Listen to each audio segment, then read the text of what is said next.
ಆತ್ಮೀಯ ಸ್ನೇಹಿತರೆ, ತಮಗೆಲ್ಲರಿಗೂ ನಮಸ್ಕಾರಗಳು. ಸ್ವಾಮಿ ವಿವೇಕಾನಂದ ಸ್ಟಡಿ ಸೆಂಟರ್ಗೆ ತಮಗೆಲ್ಲರಿಗೂ ಸ್ವಾಗತವನ್ನು ಕೋರ್ತಾ, ಆತ್ಮೀಯರೇ, ಈಗಾಗಲೇ ರಾಸಾಯನಿಕ ಕ್ರಿಯೆಗಳು ಮತ್ತು ಸಮೀಕರಣ ಅನ್ನುವಂಥ ಟಾಪಿಕ್ ಬಗ್ಗೆ ನಾವು ಚರ್ಚೆಯನ್ನು ಮಾಡ್ತಾ ಇದ್ದೇವೆ. ಸೊ ಹಲವಾರು ರಾಸಾಯನಿಕ ಕ್ರಿಯೆ ಅಂದ್ರೇನು, ರಾಸಾಯನಿಕ ಸಮೀಕರಣಗಳಂದ್ರೇನು, ರಾಸಾಯನಿಕ ಸಮೀಕರಣವನ್ನು ಸರಿದೂಗಿಸುವಿಕೆ ಬಗ್ಗೆ ಚರ್ಚೆಯನ್ನು ಮಾಡಿದ್ದು. ಸೊ ಈ ಒಂದು ವಿಡಿಯೋದಲ್ಲಿ ನಾವೇನು ಮಾಡೋಣ ಅಂದರೆ, ಪ್ರಮುಖವಾಗಿ ರಾಸಾಯನಿಕ ಸಮೀಕರಣಗಳ ವಿಧಗಳ ಬಗ್ಗೆ ಏನು ಮಾಡೋಣ ಅಂದ್ರೆ ಚರ್ಚೆಯನ್ನು ಮಾಡೋಣ ಸ್ನೇಹಿತರೆ. ಓಕೆ, ಬನ್ನಿ. ಮೊದಲನೇದಾಗಿ ಸಂಯೋಗ ಕ್ರಿಯೆ, ದಟ್ ಈಸ್ ಕಾಂಬಿನೇಷನ್ ರಿಯಾಕ್ಷನ್ ಅಂತ ನಾವು ಕರಿತಾ ಇದ್ದೇವೆ. ಇಲ್ಲಿ ಕಾಮನ್ ಆಗಿ ನಾವು ನೋಡ್ತಾ ಇದ್ದೇವೆ, ಯಾವುದೇ ಎರಡು ಪ್ರತಿವರ್ತಕಗಳು ನೋಡ್ರಿ, ಸಂಯೋಗ ಕ್ರಿಯೆ ಎರಡು ಅಥವಾ ಎರಡಕ್ಕಿಂತ ಹೆಚ್ಚು ಸಂಯೋಗಗಳು ಏನಾಯ್ತಪ್ಪ ಅಂದ್ರೆ ಕೂಡಿ ಒಂದು ಏನಾಗ್ತದಪ್ಪ ಅಂದ್ರೆ ಉತ್ಪನ್ನ ಕಂಡು ಬರ್ತಾ ಇದೆ. ಅಂದ್ರೆ ಎರಡು ಅಥವಾ ಎರಡಕ್ಕಿಂತ ಹೆಚ್ಚು ವಸ್ತುಗಳು ಕೂಡಿ ಏನಾಗ್ತದಪ್ಪ ಅಂದ್ರೆ ಒಂದು ಉತ್ಪನ್ನ ಕಂಡು ಬರ್ತಾ ಇದೆ. ವಿಶೇಷವಾಗಿ ಎರಡು ಇರ್ತದೆ ಅನ್ನೋದನ್ನು ನೋಡ್ತಾ ಇದ್ದೇವೆ, ಹೌದಾ. ಸೊ ಯಾವುದೇ ಎರಡು ಪ್ರತಿವರ್ತಕಗಳು ಕೂಡಿ ಒಂದು ಉತ್ಪನ್ನ ರೆಡಿ ಆದರೆ ಆ ಒಂದು ಸಮೀಕರಣಗಳಿಗೆ ನಾವು ಸಂಯೋಗ ಕ್ರಿಯೆಗಳು, ರಾಸಾಯನಿಕ ಸಂಯೋಗ ಕ್ರಿಯೆ ಅಂತ ನಾವು ಕರಿತಾ ಇದ್ದಾವೆ. ಆತ್ಮೀಯರೇ, ವೆರಿ ಇಂಪಾರ್ಟೆಂಟ್ ಈ ಪಾಯಿಂಟ. ಯಾಕೆ ಇಂಪಾರ್ಟೆಂಟ್ ಅನ್ನೋದನ್ನು ನೋಡೋದಾದರೆ, ಸೊ ಇಲ್ಲಿ ನಮ್ಮ ಸ್ಕ್ರೀನ್ ಮೇಲೆ ಕಾಣ್ತಾ ಇದೆ, ನೀವು ನೋಡ್ತಾ ಇದ್ದಾರೆ. ಏಕೆಂದರೆ ಈ ಎಕ್ಸಾಮ್ನಲ್ಲಿ ಈ ಪಾಯಿಂಟನ್ನು ಕೇಳ್ತಕ್ಕಂಥ ಚಾನ್ಸ್ ಇದೆ. ಏನಪ್ಪ, ಸೊ ಇಲ್ಲಿ ರಾಸಾಯನಿಕ ಸಂಯೋಗ ಕ್ರಿಯೆಗಳಲ್ಲಿ ಏನಾಗ್ತದೆಪ್ಪ ಅಂದರೆ, ಕೆಲವೊಮ್ಮೆ ಪ್ರತಿವರ್ತಕಗಳು ಸೇರಿ ಸಂಯೋಗ ಹೊಂದಿ ಉತ್ಪನ್ನ ಹೊಸದಾಗಿ ರೆಡಿ ಆಗ್ತಾ ಇದೆ. ಆ ಉತ್ಪನ್ನ ರೆಡಿ ಆಗುವಂಥ ಸಂದರ್ಭದಾಗ ಸೊ ಇಲ್ಲಿ ಏನಾಗೋದಿಪ್ಪ ಅಂದ್ರೆ ಉಷ್ಣ ಹೊರಗಡೆ ಬಿಡುಗಡೆ ಆಗ್ತಾ ಇದೆ. ಸೊ ಇಂಥ ಒಂದು ಪ್ರಕ್ರಿಯೆಗಳಿಗೆ ನಾವು ಬಹಿರುಷ್ಣ ಪ್ರಕ್ರಿಯೆಗಳು ಅಂತ ನಾವು ಕರಿತಾ ಇದ್ದಾವೆ. ಎಕ್ಸಾಮ್ನಲ್ಲಿ ಕೇಳ್ತಾ ಇದ್ದಾರೆ ಸ್ನೇಹಿತರೆ, ನೆನಪಿಟ್ಕೋರಿ. ಉದಾಹರಣೆ, ಜೈವಿಕ ಅನಿಲದ ಬಗ್ಗೆ ಕೇಳ್ತಾರೆ. ಮಿಥೇನ್ ಇದೆ, ಆ ಮಿಥೇನ್ ಆಕ್ಸಿಜನ್ ಜೊತೆ ಕೂಡಿಕೊಂಡು ಏನಾಗ್ತೈತಿ, ಇಂಗಾಲದ ಡೈಆಕ್ಸೈಡನ್ನು ಬಿಡುಗಡೆ ಮಾಡ್ತಾ ಇದೆ, ನೆನಪಿಟ್ಕೋರಿ. ಸೊ ಇಲ್ಲಿ ನೈಸರ್ಗಿಕ ಅನಿಲ ದಹನ ಉಂಟಾಗಿದೆ. ಇಟ್ ಮೀನ್ಸ್ ಇಲ್ಲಿ ಬಹಿರುಷ್ಣ ಪ್ರಕ್ರಿಯೆ ಅಂದ್ರೆ ಉಷ್ಣ ಹೊರಗಡೆ ಬಿಡುಗಡೆ ಆಗ್ತಾ ಇದೆ. ಇನ್ನು ನಮ್ಮ ದೇಹದಲ್ಲಿ ನಡೀತಕ್ಕಂಥ ಒಂದು ಉಸಿರಾಟ ಪ್ರಕ್ರಿಯೆ ಆಗಿರ್ಬೋದು, ಗ್ಲೂಕೋಸು ಆಕ್ಸಿಜನ್ ಕೂಡಿ ಏನಾಗ್ತದಪ್ಪ ಆ ಥರ ಸೊ ಇಂಗಾಲದ ಡೈಆಕ್ಸೈಡ್ ಆಗಿ ಪರಿವರ್ತನೆ ಆಗ್ತಾ ಇದೆ, ಬಿಡುಗಡೆ ಆಗ್ತಾ ಇದೆ. ಸೊ ಈ ಎರಡು ಉದಾಹರಣೆಗಳು ವೆರಿ ಇಂಪಾರ್ಟೆಂಟ್ ಆದ್ಮೇಲೆ ಯಾವ ಸಮೀಕರಣದಲ್ಲಿ ಉಷ್ಣ ಹೊರಗಡೆ ಬಿಡುಗಡೆ ಆಗಕತ್ತಂದ್ರೆ ಸೊ ಅಂಥ ಒಂದು ಸಮೀಕರಣಗಳಿಗೆ ಬಹಿರುಷ್ಣ ರಾಸಾಯನಿಕ ಕ್ರಿಯೆಗಳು ಅಂತ ನಾವು ಕರಿತಾ ಇದ್ದಾವೆ. ವಿಶೇಷವಾಗಿ ಈ ರಾಸಾಯನಿಕ ಒಂದು ಕ್ರಿಯೆಗಳಲ್ಲಿ, ವಿಶೇಷವಾಗಿ ಯಾವ್ದು ಹೇಳ್ರಿ, ಸಂಯೋಗ ಕ್ರಿಯೆಗಳಲ್ಲಿ ಏನಾಗ್ತದೆ ಬಹಿರುಷ್ಣ ಪ್ರಕ್ರಿಯೆ ನಡೀತಾ ಇದೆ. ಇನ್ನು ಅದೇ ರೀತಿ ಮುಂದಿನದಾಗಿ ನೋಡೋದಾದರೆ ಸೊ ವಿಭಜನಾ ಕ್ರಿಯೆ ಅಂತ ಬರ್ತಾ ಇದೆ. ರಾಸಾಯನಿಕ ವಿಭಜನ, ದಟ್ ಈಸ್ ಡಿಕಾಂಪೋಸಿಷನ್ ಅಂತ ನಾವು ಕರಿತಾ ಇದ್ದೇವೆ. ಇಲ್ಲಿ ಉಲ್ಟಾ ಆಪೋಸ್ ಪ್ರಕ್ರಿಯೆ ನಡೀತಾ ಇದೆ. ಇಲ್ಲಿ ಏನತ್ತಪ್ಪ ಅಂದ್ರೆ ಒಂದೇ ಏನಿರ್ತದಪ್ಪ ಅಂದ್ರೆ ಪ್ರತಿವರ್ತಕ ಇರ್ತಾ ಇದೆ. ತಾವು ಇಲ್ಲಿ ಗಮನ ಕೊಡಬೇಕು. ಒಂದೇ ಪ್ರತಿವರ್ತಕ ಇದ್ದದ್ದು ಏನತ್ತಪ್ಪ ಅಂದ್ರೆ ಎರಡು ಅಥವಾ ಎರಡಕ್ಕಿಂತ ಹೆಚ್ಚು ಉತ್ಪನ್ನಗಳಾಗಿ ಪರಿವರ್ತನೆ ಆಗ್ತಾ ಇದೆ.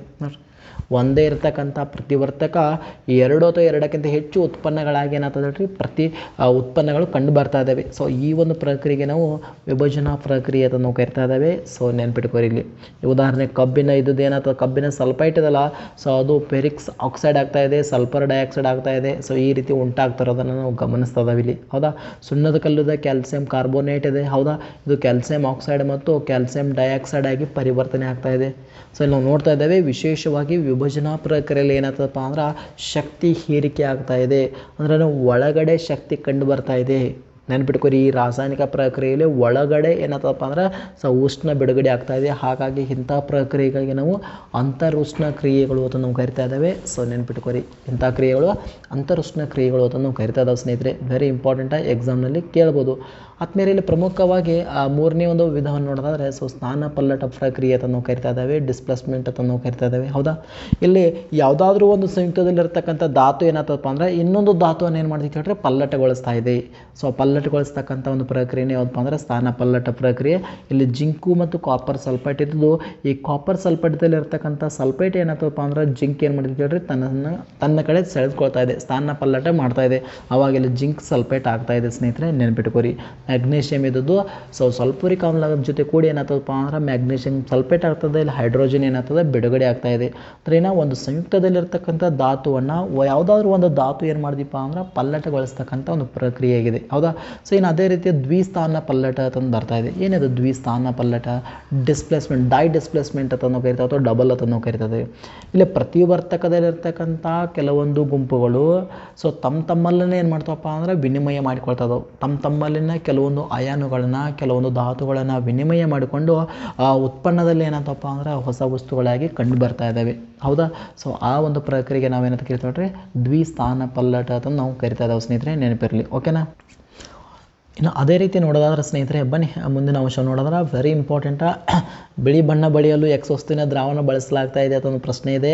ಹಾಗಾದರೆ ಎಕ್ಸ್ ವಸ್ತುವಿನ ಹೆಸರಿಸಿ ಬಿಳಿ ಬಣ್ಣ ಬೆಳಿಬೇಕಾದ್ರೆ ನಾವೇನು ಮಾಡ್ತಾವ್ರಿ ಸುಣ್ಣದ ಕಲ್ಲನ್ನು ಯೂಸ್ ಮಾಡ್ತಾ ಇದ್ದೇವೆ. ಹೌದಾ, ಸುಣ್ಣದ ಕಲ್ಲು ಸುಣ್ಣವನ್ನು ಯೂಸ್ ಮಾಡ್ತಾ ಇದ್ದೇವೆ, ಕ್ಯಾಲ್ಸಿಯಂ ಆಕ್ಸೈಡನ್ನು ಯೂಸ್ ಮಾಡ್ತಾ ಇದ್ದೇವೆ. ನೆನ್ಪಿಟ್ಕೋರಿ, ನಾವು ಈಗಾಗಲೇ ಚೆಕ್ ಮಾಡಿದ್ದು ಎಲ್ಲಿ ಅಂತರೋಷ್ಣ ಪ್ರಕ್ರಿಯೆಯಲ್ಲೇ ನಾವು ನೋಡಿದ್ದು ಸ್ನೇಹಿತರೆ. ಹೌದಾ, ಇಲ್ಲಿ ನಾವು ಗಮನಿಸ್ತಾ ಇದ್ದೇವೆ ನೋಡಿ, ಇಲ್ಲಿ ಸುಣ್ಣದ ಕಲ್ಲು ಕ್ಯಾಲ್ಸಿಯಂ ಕಾರ್ಬೋನೇಟ್ ಇದ್ದದೇನಂತ ಸುಟ್ಟ ಸುಣ್ಣ ಕ್ಯಾಲ್ಸಿಯಂ ಆಕ್ಸೈಡ್ ಆಗ್ತಾ ಇದೆ. ನೆನ್ಪಿಟ್ಕೋರಿ ತೀತ.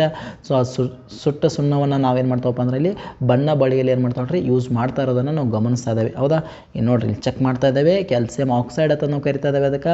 ಸೊ ಆ ಕ್ಯಾಲ್ಸಿಯಂ ಆಕ್ಸೈಡಕ್ಕೆ ನೀರಿನ ಜೊತೆಗೆ ಬೆರೆಸಿದಾಗ ಕ್ಯಾಲ್ಸಿಯಂ ಹೈಡ್ರಾಕ್ಸೈಡ್ ಆಗ್ತಾ ಇದೆ. ಇಟ್ ಮೀನ್ಸ್ ಅರಳಿದ ಸುಣ್ಣ ಆಗ್ತಾ ಇದೆ. ನೆನಪಿಟ್ಕೋರಿ, ವೆರಿ ಇಂಪಾರ್ಟೆಂಟ್. ಅಂತರುಷ್ಣ ಪ್ರಕ್ರಿಯೆಯಲ್ಲಿ ಕಂಡು ಬರ್ತಾ ಇರೋದನ್ನು ನಾವು ನೋಡ್ತಾ ಇದ್ದೇವೆ. ಎಲ್ಲಿ ಸೊ ಸುಟ್ಟ ಸುಣ್ಣವನ್ನು ಸೊ ನಾವೇನು ಮಾಡ್ತದಪ್ಪ ಅಂದ್ರೆ ಹೈಡ್ರೋಜನ್ ಜೊತೆಗೆ ಕೂಡಿಸಿದಾಗ ಸೊ ಅಲ್ಲಿ ಅರಳಿದ ಸುಣ್ಣಾಗಿ ಪರಿವರ್ತನೆ ಆಗ್ತಾ ಇದೆ.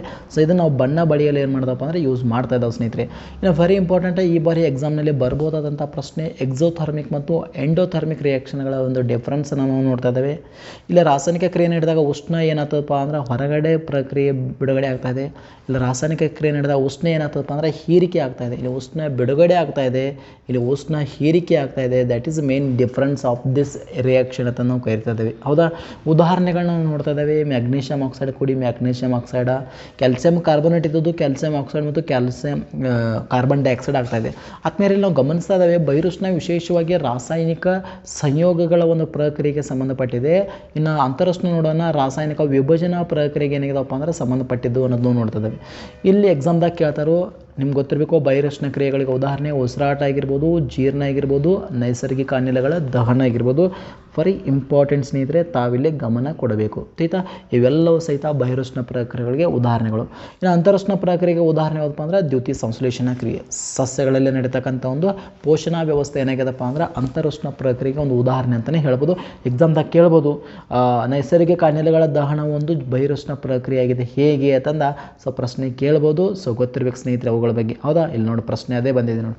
ನೈಸರ್ಗಿಕ ಅನಿಲ ಒಂದು ದಹನ ಬಹಿರುಷ್ಣ ಕ್ರಿಯೆ ಆಗಿದೆ ಅಂತಂದು ಯಾಕಂತ ಕರಿತಾರೆ ಅಂದರೆ ಸೊ ಇಲ್ಲಿ ಮಿಥೇನ ಆಕ್ಸಿಜನ್ ಜೊತೆ ಕೂಡಿದಾಗ ಕಾರ್ಬನ್ ಡೈಆಕ್ಸೈಡ್ ಮತ್ತು ಹೈಡ್ರೋಜನ್ ಬಿಡುಗಡೆ ಮಾಡುವುದರ ಜೊತೆಗೆ ಅಲ್ಲೇನಾಗ್ತದಪ್ಪ ಅಂದ್ರೆ ಉಷ್ಣ ಬಿಡುಗಡೆ ಆಗ್ತಾ ಇದೆ.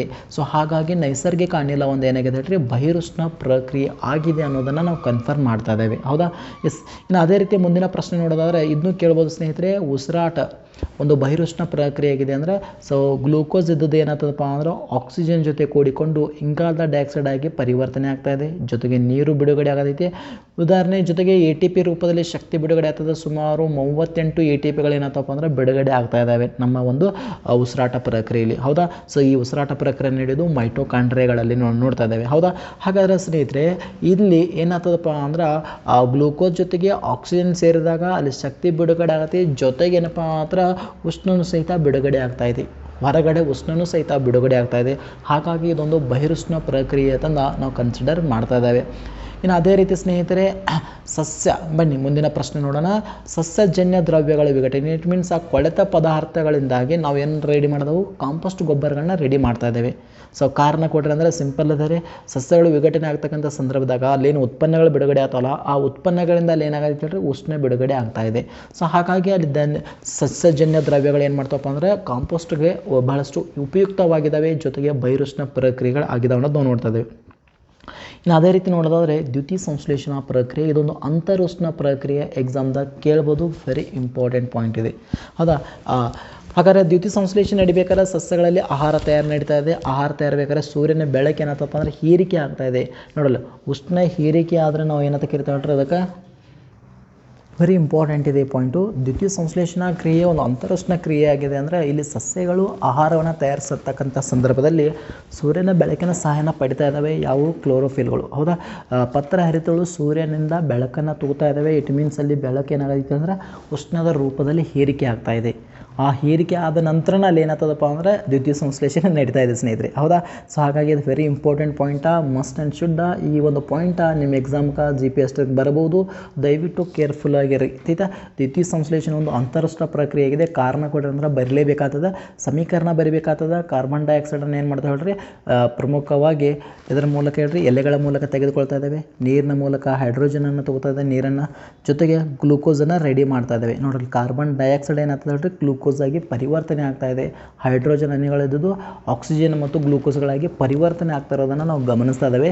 ಸೊ ಇದು ಸಸ್ಯಗಳಲ್ಲಿ ನಡೀತಕ್ಕಂಥ ಒಂದು ಅದ್ಭುತ ಪ್ರಕ್ರಿಯೆ, ದಟ್ ಈಸ್ ಫೋಟೋಸಿಂಥೆಸಿಸ್ ಅಂತ ನಾವು ಕರಿತಾ ಇದ್ದೇವೆ. ಸೊ ಆದ್ಮೇಲೆ ಇದ್ರ ಬಗ್ಗೆ ಸ್ವಲ್ಪ ನಿಮ್ಗೆ ಐಡಿಯಾ ಇರಲೇಬೇಕು. ಓಕೆ, ಬನ್ನಿ ಮುಂದಿನ ಅಂಶ ನೋಡೋಣ. ವೆರಿ ಇಂಪಾರ್ಟೆಂಟ್ ಸ್ನೇಹಿತರೆ, ಎಕ್ಸಾಮ್ನಲ್ಲಿ ಮೋಸ್ಟ್ ಇಂಪಾರ್ಟೆಂಟ್ ಕಾನ್ಸೆಪ್ಟ್ ಅಂತಲೇ ಹೇಳ್ಬೋದು, ಉತ್ಕರ್ಷಣ ಪ್ರಕ್ರಿಯೆ. ಹೌದಾ? ಸೊ ಏನಿದು ಉತ್ಕರ್ಷಣ ಅಂದರೆ ಏನು? ಸಿಂಪಲ್ ಆಗಿದೆ. ಇಲ್ಲಿ ನಮ್ಗೆ ಗೊತ್ತಿರಬೇಕು 3 ಅಂಶಗಳನ್ನ ನಾನು ಇಲ್ಲಿ ಕನ್ಸಿಡರ್ ಮಾಡ್ತಾ ಇದ್ದೀನಿ. ಒಂದು, ಸಮೀಕರಣದಲ್ಲಿ ಏನಾದರೂ ಆಕ್ಸಿಜನ್ ಬಂದಿತ್ತಂದ್ರೆ ನೆನ್ಪಿಟ್ಕೋರಿ, ಆಕ್ಸಿಜನನ್ನು ಪಡೆದುಕೊಳ್ಳೋದು ಅಥವಾ ಹೈಡ್ರೋಜನ್ ಹೋಗಿತ್ತಂದ್ರೆ ಅಥವಾ ಎಲೆಕ್ಟ್ರಾನ್ ನಷ್ಟ ಆಗಿತ್ತಂದ್ರೆ ಆ ಪ್ರಕ್ರಿಯೆಗೆ ನಾವೇನಂತ ಕರಿತೇವೆ? ಉತ್ಕರ್ಷಣ ಪ್ರಕ್ರಿಯೆ. That is main important. ನಮಗೆಲ್ಲ ಏನು ಗೊತ್ತಿದೆ ಹೇಳ್ರಿ, ಆಕ್ಸಿಜನನ್ನು ಪಡೆದುಕೊಳ್ಳೋದು ದಟ್ ಈಸ್ ಉತ್ಕರ್ಷಣ ಅಂತ ನಾವು ಕಾಮನ್ ಆಗಿ ಹೇಳ್ತೇವೆ. ಬಟ್ ಅದ್ರ ಜೊತೆಗೆ ಏನು ಹೇಳ್ರಿ, ಹೈಡ್ರೋಜನ್ ಹೋಗಿದ್ರೂ ಸಹಿತ ಅಥವಾ ಎಲೆಕ್ಟ್ರಾನ್ಗಳನ್ನ ಕಳೆದುಕೊಂಡ್ರೂ ಸಹಿತ ಆ ಪ್ರಕ್ರಿಯೆಗೆ ನಾವೇನಂತ ಕರಿತೇವೆ? ಉತ್ಕರ್ಷಣ ಪ್ರಕ್ರಿಯೆ. ನೆನ್ಪಿಟ್ಕೋರಿ, ಆಕ್ಸಿಜನ್ ಏನಾಗ್ತದೆ ಹೇಳ್ರಿ, ಪ್ಲಸ್ ಆಗ್ತಾ ಇದೆ, ಅಥವಾ ಹೈಡ್ರೋಜನ್ ಏನಾಗ್ತದೆ ಮೈನಸ್ ಆಗ್ತಾ ಇದೆ, ಎಲೆಕ್ಟ್ರಾನನ್ನು ಕಳೆದುಕೊಳ್ತಾ ಇದೆ. ಹೈಡ್ರೋಜನ್ ಎಲೆಕ್ಟ್ರಾನ್ನ ಕಳೆದುಕೊಳ್ಳೋದಾಗಿರ್ಬೋದು ಅಥವಾ ಆಕ್ಸಿಜನನ್ನು ಪಡೆದುಕೊಳ್ಳೋದಾಗಿರ್ಬೋದು. ಈ ಒಂದು ಪ್ರಕ್ರಿಯೆ ಅಲ್ಲಿ ಏನಾದರೂ ಕಂಡು ಬಂದಿತ್ತಂದ್ರೆ ಸೊ ಅಂಥ ಒಂದು ಪ್ರಕ್ರಿಯೆಗೆ ನಾವೇನಂತ ಕರಿತೇವೆ? ಉತ್ಕರ್ಷಣ ಕ್ರಿಯೆ ಅಂತ ನಾವು ಕರಿತೇವೆ ಸ್ನೇಹಿತರೆ. ಏನಿದೆ ಅಪಕರ್ಷಣ ಅದರ ಅಪೋಸ್ ನಡೀತಾ ಇದೆ. ಅಪಕರ್ಷಣ ಅಂದರೆ ಏನು ಹೇಳ್ರಿ, ಸೊ ಇಲ್ಲಿ ಪ್ರಮುಖವಾಗಿ ಸಿಂಪಲ್ ಇದೆ, ಆಕ್ಸಿಜನನ್ನು ಕಳೆದುಕೊಳ್ಳೋದು, ಸೇಮ್ ಹೈಡ್ರೋಜನನ್ನು ಪಡೆದುಕೊಳ್ಳೋದು, ಜೊತೆಗೆ ಎಲೆಕ್ಟ್ರಾನನ್ನು ಪಡೆದುಕೊಳ್ಳೋದು. ಎಕ್ಸಾಮ್ದಾಗ ಕೇಳ್ತಾರೆ, ಎಲೆಕ್ಟ್ರಾನನ್ನು ಪಡೆದುಕೊಳ್ಳತಕ್ಕಂಥ ಒಂದು ಅಪಕರ್ಷಣ ಪ್ರಕ್ರಿಯೆಗೆ ಉದಾಹರಣೆ ಬರೀರಿ ಅಂದರೆ ಬರಿಬೇಕಾಗ್ತದೆ ನೀವು. Fe3+ ಎಲೆಕ್ಟ್ರಾನ್ ಕಳೆದುಕೊಂಡ Fe2+ ಆಗ್ತಾ ಇದೆ. ಸೊ ಎಲೆಕ್ಟ್ರಾನ್ಗಳನ್ನ ದೊರಕಿಸ್ಕೊಳ್ತಾ ಇದೆ ಅದು. ಆಯ್ತಾ? ಆಕ್ಸಿಜನ್ ನಿರ್ಗಮನಕ್ಕಪ್ಪ ಅಂದ್ರೆ ಕ್ಯಾಲ್ಸಿಯಂ, ಸೊ ಕಾಪರ್ ಆಕ್ಸೈಡ ನೀರು ಹೈಡ್ರೋಜನ್ ಜೊತೆ ಕೂಡಿ ಕಾಪರ್ ಪ್ಲಸ್ ನೀರು ಆಗ್ತಾ ಇದೆ. ಹೌದಾ? ಸೊ ಇಲ್ಲಿ ಗಮನಿಸ್ತಾ ಇದ್ದೇವೆ, ನೆನ್ಪಿಟ್ಕೋರಿ, ಅಪಕರ್ಷಣ ಇಟ್ ಮೀನ್ಸ್ ಆಕ್ಸಿಜನನ್ನು ಕಳೆದುಕೊಳ್ಳೋದು, ಹೈಡ್ರೋಜನ್ ಎಲೆಕ್ಟ್ರಾನನ್ನು ಪಡೆದುಕೊಳ್ಳೋದು. ಮೋಸ್ಟ್ ಇಂಪಾರ್ಟೆಂಟ್ ಪಾಯಿಂಟ್ ಅಂತಲೇ ಹೇಳ್ತಾ ಇದ್ದಾವೆ ನಾವು. ಸೊ ಈ ಪ್ರಕ್ರಿಯೆಗೆ ನಾವೇನಂತ ಕರಿತೇವೆ? ಅಪಕರ್ಷಣ ಪ್ರಕ್ರಿಯೆ ಅಂತ ನಾವು ಕರಿತಾ ಇದ್ದೇವೆ. ಹೌದಾ? ಇನ್ನು ಇದಾದ ನಂತರ ರೆಡಾಕ್ಸ್ ಪ್ರಕ್ರಿಯೆ ಅಂತ ಬರ್ತಾ ಇದೆ. ರೆಡಾಕ್ಸ್ ಇಟ್ ಮೀನ್ಸ್ ಎರಡೂ ಒಂದರಲ್ಲಿ ನಡೀತಾ ಇದೆ. ಇಟ್ ಮೀನ್ಸ್ ಉತ್ಕರ್ಷಣ ಮತ್ತು ಅಪಕರ್ಷಣ, ಇಟ್ ಮೀನ್ಸ್ ಆಕ್ಸಿಡೇಷನ್ ಮತ್ತು ರಿಡಕ್ಷನ್ ಎರಡೂ ಒಂದರಲ್ಲೇ ನಡೀತಾ ಇದೆ ಸ್ನೇಹಿತರೆ. ಸೊ ಎರಡೂ ಒಂದ ಪ್ರಕ್ರಿಯೆಯಲ್ಲೇ ನಡೆದಿದ್ದೇ ಆದರೆ ಅಥವಾ ಏಕಕಾಲದಲ್ಲೇ ನಡೆದಿದ್ದೇ ಆದರೆ ಸೊ ಆ ಒಂದು ಪ್ರಕ್ರಿಯೆಗೆ ನಾವೇನಂತ ಕರಿತೇವೆ? ರೆಡಾಕ್ಸ್ ಪ್ರಕ್ರಿಯೆ ಅಂತ ನಾವು ಕರಿತಾ ಇದ್ದೇವೆ. ಇಲ್ಲಿ ನಾವು ನೋಡ್ಬೋದು, ಕಾಪರ್ ಆಕ್ಸೈಡ್ ಇದ್ದದ್ದು ಏನು ಮಾಡಿದಪ್ಪ ಅಂದ್ರೆ ಆಕ್ಸಿಜನನ್ನು ಬಿಟ್ಟು ಕೊಟ್ಟಿದೆ. ಆಕ್ಸಿಜನ್ ಬಿಟ್ಟು ಕೊಟ್ಟಿತ್ತು ಅಂದರೆ ದಟ್ ಈಸ್ ಅಪಕರ್ಷಣ. ಹೈಡ್ರೋಜನ್ ಏನು ಮಾಡ್ತಿದ್ರೆ ಆಕ್ಸಿಜನನ್ನು ತೊಂದುಬಿಟ್ಟದೆ, ದಟ್ ಈಸ್ ಏನು ಹೇಳ್ರಿ? ಉತ್ಕರ್ಷಣ. ನೋಡಿರಿ ಎಷ್ಟು ಸಿಂಪಲ್ ಇದೆ, ಹೌದಲ್ರಿ? ಆಕ್ಸಿಜನನ್ನು ಬಿಟ್ಟು ಕೊಡೋದು ದಟ್ ಈಸ್ ಏನಪ್ಪ ಅಂದ್ರೆ ಅಪಕರ್ಷಣ. ಇನ್ನು ಆಕ್ಸಿಜನನ್ನು ತೆಗೆದುಕೊಳ್ಳೋದೇನಪ್ಪ ಅಂದ್ರೆ ದಟ್ ಈಸ್ ಉತ್ಕರ್ಷಣ ಅಂತ ನಾವು ಕರಿತಾವೆ. ದಟ್ ಈಸ್ ಏನು ಹೇಳ್ರಿ? ಉತ್ಕರ್ಷಣ. ಆಕ್ಸಿಡೇಷನ್ ಮತ್ತು ರಿಡಕ್ಷನ್ ಬಗ್ಗೆ ನಿಮಗೆ ಏನಾಗಿರಬೇಕು? ಸ್ವಲ್ಪ ಐಡಿಯಾ ಇರಲೇಬೇಕು ಸ್ನೇಹಿತರೆ. ಆಯ್ತಾ? ಇಟ್ಸ್ ವೆರಿ ಇಂಪಾರ್ಟೆಂಟ್ ಆದಂಥ ಅಂಶ ಅಂತಲೇ ಹೇಳ್ಬೋದು. ಇನ್ನು ಈ ನಮ್ಮ ದಿನನಿತ್ಯ ಜೀವನದಲ್ಲಿ ಸಂಬಂಧಪಟ್ಟಂತೆ ರಾಸಾಯನಿಕ ವಸ್ತುಗಳನ್ನು ಗಮನಿಸಿದಾಗ ಕೆಲವೊಂದು ಪರಿಣಾಮಗಳನ್ನ ಗಮನಿಸ್ತಾ ಇದ್ದಾವೆ. ಅದರ ಒಂದನೇದು ನಶಿಸುವಿಕೆ, ಕರೋಷನ್ ಅಂತ ನಾವು ಕರಿತಾ ಇದ್ದೇವೆ. ಇಲ್ಲಿ ಕೆಲವೊಂದು ಲೋಹಗಳು ಏನು ಮಾಡ್ತಾವಪ್ಪ ಅಂದ್ರೆ ತನ್ನ ಮೇಲ್ಮೈ ಸುತ್ತಲಿನ ವಸ್ತುಗಳು ಯಾವುದು ಅದರ ಮೇಲೆ ತೇವಾಂಶ ಬೀಳ್ಬೋದು, ಕೆಲವೊಂದು ಆಮ್ಲಗಳು ಬೀಳ್ಬೋದು ಅಥವಾ ಉಷ್ಣಾಂಶ ಇರ್ಬೋದು. ಹೌದಾ? ಅಥವಾ ಏನಾದರೂ ಇನ್ನಿತರ ಒಂದು ಅಂಶಗಳು ಆ ಒಂದು ಉಲ್ಲೋಹದ ಮೇಲೆ ಪ್ರಭಾವ ಬೀರಿದಾಗ ಆ ಲೋಹ ಏನು ಮಾಡ್ತದಪ್ಪ ಅಂದ್ರೆ ತನ್ನ ಗುಣವನ್ನು ಕಳೆದುಕೊಳ್ತಾ ಇದೆ, ತನ್ನ ಒಂದು ಪರಿಣಾಮವನ್ನು ಕಳೆದುಕೊಳ್ತಾ ಇದೆ. ಸೊ ಆ ಹಾಳಾಗೋದಕ್ಕೆ, ನಶಿಸಿ ಹೋಗೋದಕ್ಕೆ ನಾವೇನಂತ ಕರಿತೇವೆ? ನಶಿಸುವಿಕೆ ಅಂತ ನಾವು ಕರಿತಾ ಇದ್ದೇವೆ. ಉದಾಹರಣೆ, ಕಬ್ಬಿನ ತುಕ್ಕು ಹಿಡಿತಾ ಇದ್ದೀರಿ, ಬೆಳ್ಳಿ ವಸ್ತುಗಳು ಏನಾಗ್ತಾವೆ? ಕಪ್ಪಾಗ್ತಾ ಇದ್ದಾವೆ. ತಾಮ್ರದ ವಸ್ತುವಿನ ಮೇಲೆ ಏನಾಗುತ್ತೆ? ಹಸಿರಾದಂಥ ಲೇಪನ ಬರ್ತಾ ಇದೆ. ಇದಕ್ಕೆ ಕಾರಣ ನಶಿಸುವಿಕೆ, ತನ್ನ ಗುಣಮಟ್ಟವನ್ನು ಕಳೆದುಕೊಳ್ತಾ ಇದ್ದಾವೆ. ಆಯ್ತಾ? ಸೊ ಇದರ ಪರಿಣಾಮದಿಂದಾಗಿ ತೇವಾಂಶ ಮತ್ತು ಆಮ್ಲ ಇತ್ಯಾದಿ ವಸ್ತುಗಳು ಅವುಗಳ ಜೊತೆ ಏನು ಮಾಡ್ತಾವ್ರಿ? ವರ್ತಿಸ್ತಾ ಇದ್ದಾವೆ. ವರ್ತಿಸೋದ್ರ ಮೂಲಕ ನಶಿಸುವಿಕೆ ಏನಾಗ್ತದಪ್ಪ ಅಂದ್ರೆ ಕಂಡು ಬರ್ತಾ ಇದೆ.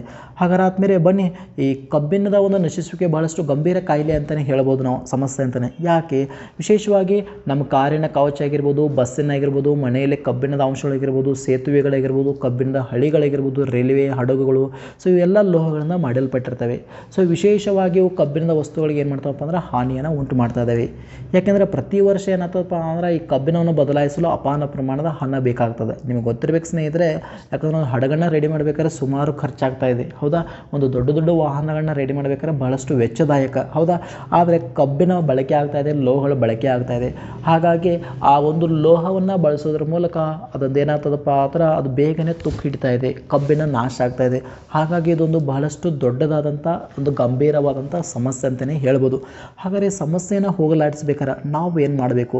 ಸೊ ಈ ಸಮಸ್ಯೆನ ಹೋಗಲಾಡಿಸ್ಬೇಕಾರೆ ಸಿಂಪಲ್ಲಾಗಿ ಹೇಳ್ಬೇಕಾರೆ ಗ್ಯಾಲ್ವನೀಕರಣ ಮಾಡ್ಬೇಕು ಸ್ನೇಹಿತರೆ. ಏನು ಮಾಡ್ಬೇಕು ಹೇಳ್ರಿ? ಗ್ಯಾಲ್ವನೀಕರಣ ಮಾಡಬೇಕು. ಗ್ಯಾಲ್ವನೀಕರಣ ಅಂದ್ರೆ ಏನು ಹೇಳ್ರಿ? ಸೊ ಸತುವಿನ ಲೇಪನವನ್ನು ಮಾಡಬೇಕು. ನೆನ್ಪಿಟ್ಕೋರಿ. ಸೊ ಆ ಕಬ್ಬಿಣದ ಮೇಲೆ ಏನು ಮಾಡಬೇಕಪ್ಪ ಅಂದ್ರೆ ಸತುವಿನ ಲೇಪನ ಮಾಡೋದ್ರ ಮೂಲಕ ಆ ಕಬ್ಬಿಣವನ್ನು ನಾವೇನು ಮಾಡ್ಬೋದು? ರಕ್ಷಣೆಯನ್ನು ಮಾಡಬಹುದು. ಅಥವಾ ಆ ಕಬ್ಬಿಣಕ್ಕೆ ನಾವು ಬಣ್ಣವನ್ನು ಬಳಿಯೋದರ ಮೂಲಕನೂ ಸಹಿತ ನಾವೇನು ಮಾಡ್ಬೋದು? ಅದು ತೇವಾಂಶಗಳಿಂದ, ಉಷ್ಣಾಂಶಗಳಿಂದ, ಸೊ ಆಮ್ಲಗಳಿಂದ ಅದಕ್ಕೆ ಏನು ಮಾಡ್ಬೋದು? ರಕ್ಷಣೆಯನ್ನು ಕೊಡ್ಬೋದು. ಇದರ ಮೂಲಕ ಕಬ್ಬಿಣದ ಒಂದು ಸಂರಕ್ಷಣೆ ಅಥವಾ ನಶಿಸುವಿಕೆಯನ್ನು ನಾವೇನು ಮಾಡ್ಬೋದು? ತಡೆಗಟ್ಟಬಹುದು ಸ್ನೇಹಿತರೆ. ನೆನ್ಪಿಟ್ಕೋರಿ. ಹೌದಾ? ಬನ್ನಿ ಮುಂದಿನ ಅಂಶವನ್ನು ನೋಡೋದಾದ್ರೆ ಕಮುಟುವಿಕೆ ವೆರಿ ಇಂಪಾರ್ಟೆಂಟ್ ಸ್ನೇಹಿತರೆ. ಏನದು ಕಮುಟುವಿಕೆ? ರ್ಯಾನ್ಸಿಡಿಟಿ ಅಂತ ನಾವು ಕರಿತಾ ಇದ್ದೇವೆ. ಇನ್ನು ತಡೆಗಟ್ಟತಕ್ಕಂಥ ವಿಧಾನಗಳು ಯಾವುವು ಅಂತಂದು ಕೇಳಿದ್ದಾರೆ. ಇಟ್ ಮೀನ್ಸ್ ಆಹಾರ ಪದಾರ್ಥಗಳು ನಾಶ ಆಗ್ತಾ ಇದ್ದಾವೆ. ಸೊ ಯಾವಾಗ ನಾಶ ಆಗ್ತಾ ಹೇಳ್ರಿ? ಅವುಗಳನ್ನು ಗಾಳಿಗೆ ತೆರೆದಿಟ್ಟಾಗ ಅದರ ಎಣ್ಣೆ, ಕೊಬ್ಬಿನ ಪದಾರ್ಥಗಳು ಏನಾಗ್ತಾ ಹೇಳ್ರಿ? ಉತ್ಕರ್ಷಣಗೊಳ್ತಾ ಇದ್ದಾವೆ. ಉತ್ಕರ್ಷಣ ಅಂದ್ರೆ ಏನಂದ್ರೆ ಆಕ್ಸಿಜನನ್ನು ಬಿಟ್ಟುಕೊಡೋದು. ನೆನ್ಪಿಟ್ಕೋರಿ. ಆಕ್ಸಿಜನ್ ಕಂಡು ಬರ್ತಾ ಇದೆ ಇಲ್ಲಿ. ನೆನ್ಪಿಟ್ಕೋರಿ. ಆಕ್ಸಿಜನ್ನ ಪಡೆದುಕೊಳ್ತಾ ಇದ್ದಾವೆ.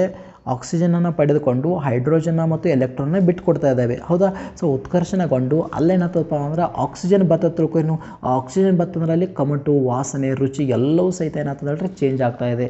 ಆ ಚೇಂಜ್ ಆಗೋದಕ್ಕೆ ನಾವೇನಂತ ಕರಿತಾ ಹೇಳ್ರಿ? ಕಮಟುವಿಕೆ ಅಂತ ನಾವು ಕರಿತಾ ಇದ್ದಾವೆ. ಸೊ ನೆನ್ಪಿಟ್ಕೋರಿ. ಆಯ್ತಾ? ಯಾವಾಗ ಗಾಳಿ ಬಂದು ಸೇರಿದಾಗ, ಗಾಳಿಯಲ್ಲಿ ಆಕ್ಸಿಜನ್ ಬಂದು ಆ ವಸ್ತುವಿಗೆ ಸೇರಿದಾಗ ಕಮಟುವಿಕೆ ಉಂಟಾಗ್ತಾ ಇದೆ. ಹಾಗಾದರೆ ಕಮಟುವಿಕೆಯನ್ನು ತಡೆಗಟ್ಟಬೇಕಾದ್ರೆ ನಾವು ಯಾವ ವಿಧಾನಗಳನ್ನು ಬಳಸಬೇಕಪ್ಪ ಅಂದ್ರೆ ಪ್ರಮುಖವಾಗಿ ಪ್ರತಿ ಉತ್ಕರ್ಷಕಗಳನ್ನು ಬಳಸಬೇಕು. ಪ್ರತಿ ಉತ್ಕರ್ಷಗಳಂದ್ರೆ ಏನು ಹೇಳ್ರಿ? ಆಕ್ಸಿಜನನ್ನು ಪಡೆಯಬಾರ್ದು. ಆಕ್ಸಿಜನ್ನ ಪಡೆಯೋದು ಉತ್ಕರ್ಷಣ. ಆಕ್ಸಿಜನ್ನ ಬಿಡಬೇಕು. ಆಕ್ಸಿಜನ್ನ ತಗೊಂಗಿಲ್ಲ, ಆಕ್ಸಿಜನ್ನ ಬಿಡಬೇಕು. ಆಕ್ಸಿಜನ್ನ ಬಿಟ್ಟು ಕೊಡುವಂಥ ವಸ್ತುಗಳನ್ನ ನಾವೇನು ಮಾಡಬೇಕು ಹೇಳ್ರಿ? ಬಳಸಬೇಕಾಗ್ತದೆ. ಇನ್ನು ಗಾಳಿ ಪ್ರವೇಶಿಸದ ಸಂಗ್ರಹಗಳಲ್ಲಿ ಶೇಖರಿಸೋದು. ಗಾಳಿ ಒಳಗೆ ಎಂಟ್ರಿ ಆಗದೇ ಇರತಕ್ಕಂಥ ಸ್ಥಿತಿ ಇರ್ತದಲ್ಲ, ಅಂಥ ಸ್ಥಳಗಳಲ್ಲಿ ನಾವೇನು ಮಾಡ್ಬೋದು ಹೇಳ್ರಿ?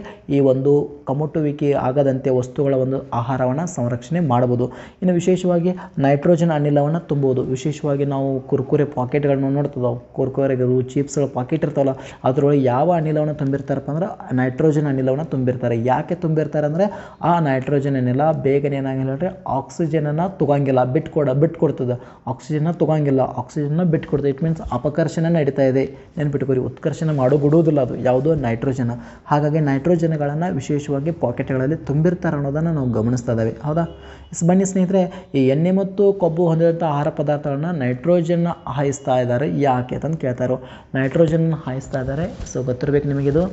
ನೈಟ್ರೋಜನನ್ನು ಯಾಕೆ ಹಾಯಿಸ್ತಾ ಇದ್ದಾರಪ್ಪ ಅಂದ್ರೆ ಅವು ಉತ್ಕರ್ಷಣೆಗೊಂಡಾಗ ಕಮುಟುತ್ತವೆ. ಇಟ್ ಮೀನ್ಸ್ ಆಕ್ಸಿಜನ್ ಬತ್ತ ತಿಳ್ಕೊರಿ, ಅವೇನಾಗ್ತವು? ಕಮುಟುತ್ತಾ ಇದ್ದಾವೆ. ಇಟ್ ಮೀನ್ಸ್ ನಾಶ ಆಗ್ತಾ ಇದ್ದಾವೆ, ವಾಸನೆ ಬರ್ತಾ ಇದೆ, ರುಚಿ ಹಾಳಾಗ್ತಾ ಇದೆ. ಈ ನೈಟ್ರೋಜನ್ ಸೇರಿಸೋದ್ರ ಮೂಲಕ ಏನಾಗ್ತದಪ್ಪ ಅಂದ್ರೆ ಅಲ್ಲಿ ಉತ್ಕರ್ಷಣಗೊಳ್ಳುವುದನ್ನು ತಡೆಗಟ್ತಾ ಇದೆ. ವೆರಿ ಇಂಪಾರ್ಟೆಂಟ್ ಪಾಯಿಂಟ್ ಇದು, ತಾವು ಗಮನಿಸಬೇಕು. ನೈಟ್ರೋಜನನ್ನು ಯಾಕೆ ಬಳಸ್ತಾರಪ್ಪ ಅಂದ್ರೆ ಉತ್ಕರ್ಷಣ ಆಗೋದನ್ನು ತಡೆಗಟ್ತಾ ಇದೆ. ಇಟ್ ಮೀನ್ಸ್ ಅಪಕರ್ಷಣ ನಡೀತಾ ಇದೆ, ಬಟ್ ಅಲ್ಲಿ ಉತ್ಕರ್ಷಣ ನಡೆಯೋದಿಲ್ಲ. ನೆನ್ಪಿಟ್ಕೋರಿ. ಉತ್ಕರ್ಷಣ ಇಟ್ ಮೀನ್ಸ್ ಆಕ್ಸಿಜನ್ನ ತೊಗೋದಾತಂದಂಗೆ. ಆಕ್ಸಿಜನ್ ತೊಗೊಂಡು ತಿಳ್ಕೊಂಡು ಇಡೀ ಆ ಎಣ್ಣೆ ಕೊಬ್ಬು ಇರತಕ್ಕಂಥ ಆಹಾರ ಪದಾರ್ಥ ಎಲ್ಲವೂ ಸಹಿತ ಏನಾಗ್ತದೆ ಹೇಳ್ರಿ? ನಾಶ ಆಗ್ತಾ ಇದೆ ಅನ್ನೋದು ನಾವು ಗಮನಿಸ್ತಾ ಇದ್ದೇವೆ. ಹಾಗಾಗಿ ನೈಟ್ರೋಜನ್ ಬಳಸೋದ್ರ ಮೂಲಕ ಉತ್ಕರ್ಷಣೆಯನ್ನು ತಡೆಗಟ್ಟಬಹುದು. ಇದರಿಂದ ಆಹಾರವನ್ನು ನಾವೇನು ಮಾಡೋದು? ಸುರಕ್ಷಿತವಾಗಿ ಇಡ್ಲಿಕ್ಕೆ ಸಾಧ್ಯತೆ ಸ್ನೇಹಿತರೆ. ನೆನಪಿರಲಿ. ಹೌದಾ? ಬನ್ನಿ ಆದ್ಮೇಲೆ ವೆರಿ ಇಂಪಾರ್ಟೆಂಟ್, ಬೆಳ್ಳಿಯ ಕ್ಲೋರೈಡ್ ಅಥವಾ ಬೆಳ್ಳಿಯ ಬ್ರೋಮೈಡನ್ನು ಗಾಢ ಕಪ್ಪು ಬಣ್ಣದ ಸೀಸೆಗಳಲ್ಲಿ ಸಂಗ್ರಹಿಸಿಡುತ್ತಿದ್ದಾರೆ. ಯಾಕೆ ಅಂತಂದು ಪ್ರಶ್ನೆ ಇದೆ. ವಿಶೇಷವಾಗಿ ಏನತ್ತಪ್ಪ ಅಂದ್ರೆ ಸೂರ್ಯನ ಬೆಳಕ ಬೆಳ್ಳಿಯ ಕ್ಲೋರೈಡ್ ಮೇಲೆ ವಿಭಜನೆಗೊಂಡು ಏನು ಮಾಡ್ತೀವಿ ಅಂದರೆ ಬೆಳ್ಳಿ ಮತ್ತು ಕ್ಲೋರಿನನ್ನು ಏನು ಮಾಡ್ತೀವಿ? ವಿಭಜನೆ ಮಾಡ್ತಾ ಇದೆ. ಹೌದಾ?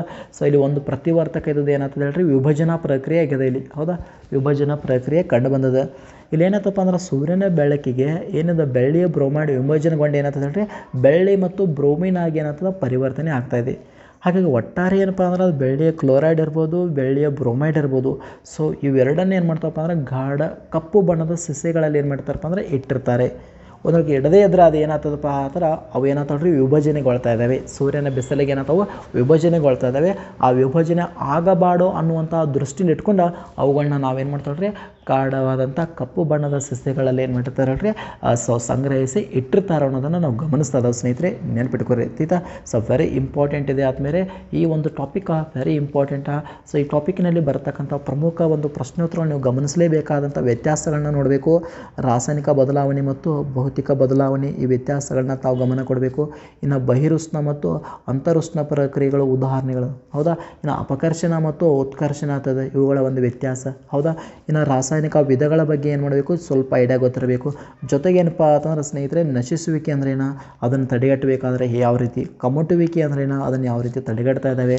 ಇನ್ನು ಕಬ್ಬನ್ನ ಯಾವ ರೀತಿ ನಶಿಸ್ತಾ ಇದೆ, ತಾಮ್ರ ಯಾವ ರೀತಿ ನಶಿಸ್ತಾ ಇದೆ, ಹೌದಾ, ಇನ್ನು ಬೆಳ್ಳಿ ಯಾವ ರೀತಿ ನಶಿಸಿ ಹೋಗ್ತಾ ಇದೆ.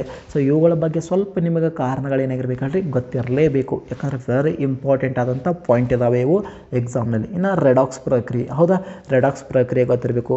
ಇದ್ರ ಜೊತೆಗೆ ಏನಪ್ಪ ಅಂತ ಕೇಳಿದರೆ ಸ್ನೇಹಿತರೆ, ಸೊ ರಾಸಾಯನಿಕ ಸಮೀಕರಣವನ್ನು ಸರಿದೂಗಿಸ್ತಕ್ಕಂಥ ಪ್ರಕ್ರಿಯೆ ಗೊತ್ತಿರಬೇಕು. ರಾಸಾಯನಿಕ ಸಮೀಕರಣಗಳನ್ನು ಯಾವ ರೀತಿ ಬರಿತಾ ಇದ್ದಾರೆ, ಸೊ ಅವುಗಳನ್ನು ಸಮದೂಗಿಸುವಂಥ ಪ್ರಕ್ರಿಯೆ ಯಾವ ರೀತಿ ಇದೆ ಅನ್ನೋದು ಸ್ಪಷ್ಟವಾಗಿ ಅಂಶ ಗೊತ್ತಿರಬೇಕು ಇಲ್ಲಿ, ಹೌದಾ. ಇಲ್ಲಿ ಉಷ್ಣ ಮತ್ತು ಬಹಿರುಷ್ಣಗಳ ಪ್ರಕ್ರಿಯೆಗಳ ಬಗ್ಗೆ ಸ್ಪಷ್ಟವಾದಂಥ ನಾಲೆಜ್ ಇರಲೇಬೇಕು. ವೆರಿ ಇಂಪಾರ್ಟೆಂಟ್ ಆದಂಥ ಅಂಶಗಳಾಗಿದ್ದಾವೆ ಆದ್ಮೇಲೆ, ಹೌದಾ. ಸೊ ಇಷ್ಟಾದರೆ ಈ ಟಾಪಿಕ್ ಏನಾಗ್ತಪ್ಪ ಅಂದ್ರೆ ವೆರಿ ಇಂಟ್ರೆಸ್ಟಿಂಗ್ ಇದೆ. ಸೊ GPS ನಲ್ಲಿ 1 ಮತ್ತು 2 ಅಂಕಗಳನ್ನು ಗೆಸ್ ಮಾಡಬಹುದಾದಂಥ ಒಂದು ಇಂಟ್ರೆಸ್ಟಿಂಗ್ ಟಾಪಿಕ್ ಇದೆ. ಸೊ ಮುಂದಿನ ಭಾಗದಲ್ಲಿ ಇದಕ್ಕೆ ಸಂಬಂಧಪಟ್ಟಂಥ ಕ್ವಶನ್ಸ್ಗಳನ್ನು ಏನು ಮಾಡೋಣ ಹೇಳ್ರಿ, ಒಂದೊಂದಾಗಿ ಚರ್ಚೆ ಮಾಡೋಣ ಆದ್ಮೇಲೆ. ಸೊ ಅಲ್ಲಿ ತನಕ ಸ್ಟಡಿ ಮಾಡ್ತಾರೆ. ಒಳ್ಳೆಯದಾಗಲಿ, ಶುಭ ದಿನ.